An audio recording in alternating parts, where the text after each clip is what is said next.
questions from the audience before I move on to one in the back?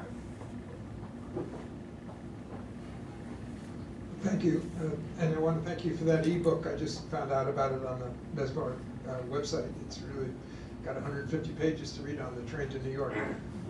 The question I have is, you spoke about the relationship or the West viewing the relationship between Muslim Brotherhood and Al-Qaeda before the Arab Spring, but no reference was made after. And I'm really curious now where we view that relationship, because it certainly will impact significantly as we move forward. So the question was about the view of the Muslim Brotherhood's relationship with Al-Qaeda after the Arab Spring. Yeah, and this is obviously one of the big priorities for Western governments. When I was mentioning, there are issues of pragmatism when it comes to Western governments, that have issues that immediately they need somewhat solutions, and they seek to engage and find cooperation from Brotherhood-led governments. That's one of the core issues. What to do with the jihadist threat. It's a very complex relationship. I think the paper that we wrote in Arabic, I think, touched upon that, the relationship between jihadi Salafists and Brotherhood groups. It's a very, very complex one. There's undeniably a lot of overlap from both an ideological and also personal, organizational level.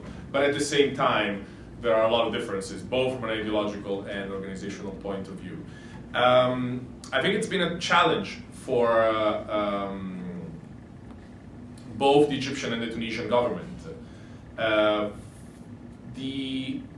Particularly in Egypt, because the Salafists have been politically integrated, unlike in Tunisia, and they are competing with the Brotherhood for votes. The Brotherhood, and I'm using a word that a Brotherhood guy told me, are being out-Islammed by the Salafists. So in a way, cracking down on Al-Qaeda, on jihadist groups, is seen by Brotherhood strategists as something that would give the very Salafi competitors a lot of votes from the most conservative part of the Egyptian electorate. Some of what would normally people who vote Brotherhood might be alienated if the Brotherhood were to crack down too harshly.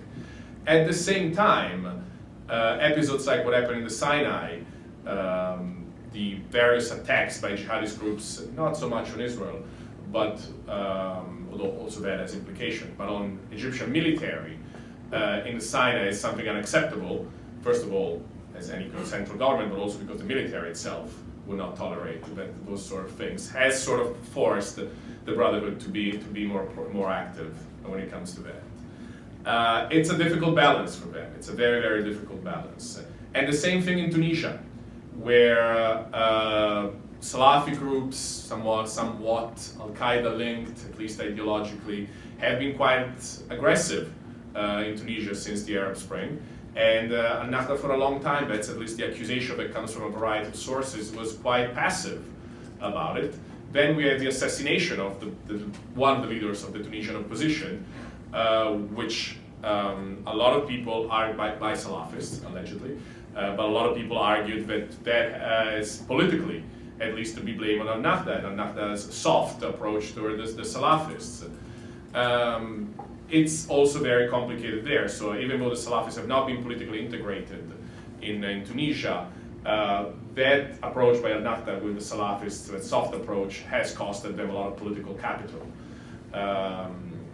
It's a very complicated dynamics, and the idea, the perception from the West is that eventually this government, and again, whether that's overly optimistic or not, we'll see, that these governments will have to take off the gloves when it comes to these groups, because they have eventually to run a country and they cannot tolerate the presence of these sort of groups. Now, nobody, especially in the security services in the West, is under the illusion that they will be able to benefit from any kind of cooperation from the security services of post-revolutionary Egypt or Tunisia on the same level they were able to cooperate before the revolution. There will be occasionally some cooperation, a lot of that still limited cooperation will be really even more behind closed doors. You saw the whole complication of having American interrogators access to some of the Benghazi, the attackers of the Benghazi consulate. But there is no way that Western intelligence agencies will be able to benefit from the same exchange of information, same level of cooperation with Tunisia and Egypt. Again, but that's one of the issues why there's the perception in the West that, given the situation anyways, there needs to be some kind of engagement, because even if it's going to be less, there needs to be some kind of exchange.